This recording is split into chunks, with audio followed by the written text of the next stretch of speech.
Nagbabalik po ang taong bahay at naku mga kataong bahay, aren't we proud na kasama nating muli si Miss Tricia Castrodes. Sometime ago, nakasama natin siya, Mami Claire, dahil meron sila feature na masarap na produkto nila. Yes. Pero this time, ito, nagbabalik siya at kukwentuhan tayo. Good morning, Miss Tricia. Good morning, Abay Michelle and Mami Claire. Sobrang excited.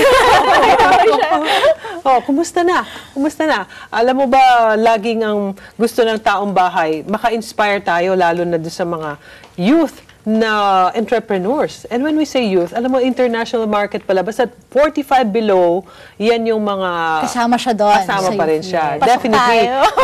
Kasama pa tayo dyan. Anyway, Marami nang nangyari, Abay Mylene, simula nung last guesting. I think it was parang first half of the year. Yes. So, very exciting.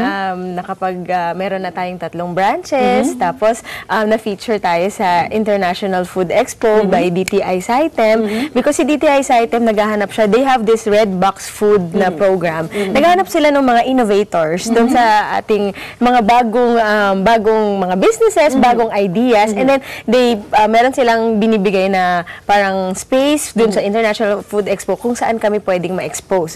So, that was our first International Food Expo experience. And napaka-overwhelming nung naging reception. So, meaning sabi namin, mukhang na-validate yung pakiramdam namin na, uy, mukhang baka pwede nga itong ilabas. Kasi yung mga foreign buyers, sinasabi nila, this is the first time we've seen this.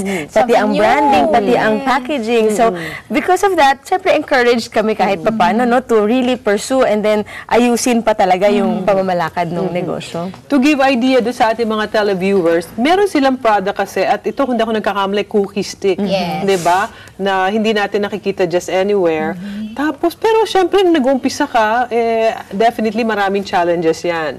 Pero in how many years na biglang eto ka na ngayon at kasama na sa international market, di ba? Nag-start kami 2008, talagang single prop kaming mag-asawa. I do the baking, he helps me with deliveries, and talagang doon sa aming home-based business in my own kitchen and in our very small oven na isang dosenang cupcakes lang ang kasha. No, because we started with cupcakes. Okay. Ako, wala akong formal na pag-aaral sa mag-bake. Mahilig lang talaga ako. So, I started with cupcakes kasi para sa akin, kahit magkamali ka, madali lang siya.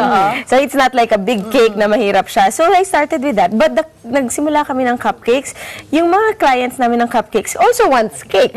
Na parang gusto nila na may bublow na malaki. So, I had to also learn how to bake cakes. So, and then after that, we also supplied breads na, nagkaroon na kami ng bakers. Unti-unti. Unti-unti na. So, sabi namin, but ever say, nagsimula ng 2010, na-discover namin si DOST.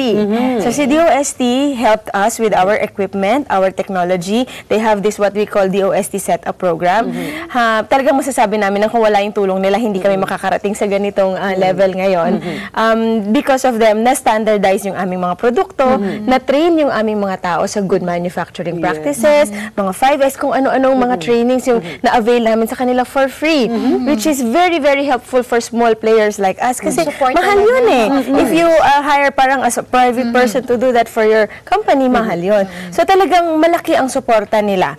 Now, because of that, we also, bumabalik din kami sa kanila palagi na, paano ba namin mapapahaba yung shelf life ng produkto namin? Because we want to go into manufacturing. So kung gusto namin mag-employ ng maraming tao, so paano? Pabalik-balik kami doon. And then, what they told us is, if you want a product with longer shelf life, your product must be dry. Should be dry. Parang that's a better chance na mas mahaba ang shelf life niya. Sabi namin, ako, dry product? Ano naman yung dry product? Biskotso, kamatsili, mga biskuit, diba? Sabi namin, ano naman ang gagawin natin? So, we started 2013 ng Christmas selling round, small, bite-sized cookies. We call it Cookie Classics during that time. Pero sabi namin nung Christmas na yun, ano naman kaibahan natin sa dami-daming nagbebenta ng bilog na cookies, diba? Now, March of 2014, which is last year, the idea came up. So, let's develop cookie sticks. So, since March until September, we developed the recipes, we developed the packaging, the branding, and everything na pwede siyang maging ready for the market. Now, September of 2014, we started selling cookie sticks. Yun. In other words, ang importante dito yung hilig niya. Tapos with the right direction na pinrovide ng DOST, eto na ngayon, lahat ng mga technology na kailangan gawin, eto si Miss Tricia, together with the husband, na nakakatuwa from the start, sila lang mag-asawa. Pero ngayon, may mga employees na. Gano'n nakalaki yung Right now, with all our seasonal, syempre marami ngayon Pasko, no? Meron abot kami ng mga 30 na employees. Oo. So, isa pang importante is the innovation, eh. Yes, okay. I mean, you have to keep on. Yung nabanggit mo na from moist na cake to, nag-innovate sila to something dry. Tuloy-tuloy pa rin yung mga iba naming produkto. Para this one, parang it has to be something different kasi grabe ang bilis ng mga panahon ngayon. Even with the technology, the mobile apps, lahat yan. Everybody's parang aware na kung anong nangyayari sa ibang bansa. So, dapat the competition, yung parang meron ka sa sarili mo na you will put a little pressure on yourself how to always be at par, or at the very least at par. Pero iba pa rin yung ibang level na nag-i-innovate ka at nagiging mas advanced ka sa kanila. Especially with the coming up with this ASEAN integration, di ba? Itatanong nga natin sa'yo, paano ka maapektuhan yan. Pero alam mo ba, Mami Claire, napag-alaman natin na si Miss Tricia, naging kasama sila sa international exposure.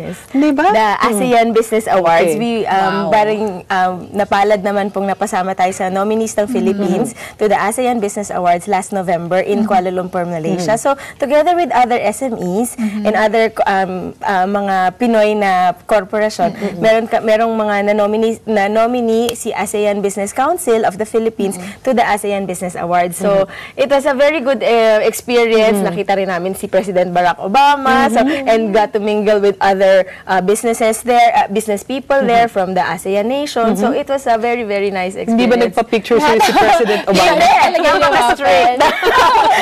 Maski selfie, mahirap. Malayong. Pero we were there, so parang nakakatawa naman na mapasali kami sa ganong klaseng that experience alone nakakaganda. Yes. Malay mo, pwede pa isama yun dun sa pag-innovate nyo ng cookies na yun. Yes. At saka, pagka lumalabas ka, marami kang nakuha na ideas. Even for packaging, the colors, lahat. Importante talaga yung exposure. Nakaka-overwhelm yung ideas na po pwede mong iuwi at gagawin mo pa rin for your own product. Ramdam na ramdam natin yung enthusiasm ni Miss Tricia. Nakakatawa. Kaya nga kapag meron dyan na gustong kumitang business, kailangan lang yung nakita natin sa kanya, enthusiasm, yung pagkahilig niya and all, definitely kung may mga challenges man, ma-overcome yan. Saka, malaking bagay yung matapang kang harap sa ganun. Nako, talagang hindi siya madali. Hindi namin sinasabi na madali ang magnegosyo. It's really challenging. Kaya parang kung wala kang lakas ng loob, tsaka tapang talaga, aatras ka. Tsaka if it's something that you love, meaning mas kaya mo siya. Yes, the passion. Kasi meron talagang hard times. There will really be hard times. But if you believe in the product and if you believe na there's something na there's parang may future. So and you keep on hoping. That's so lalaban. Yung challenge yan.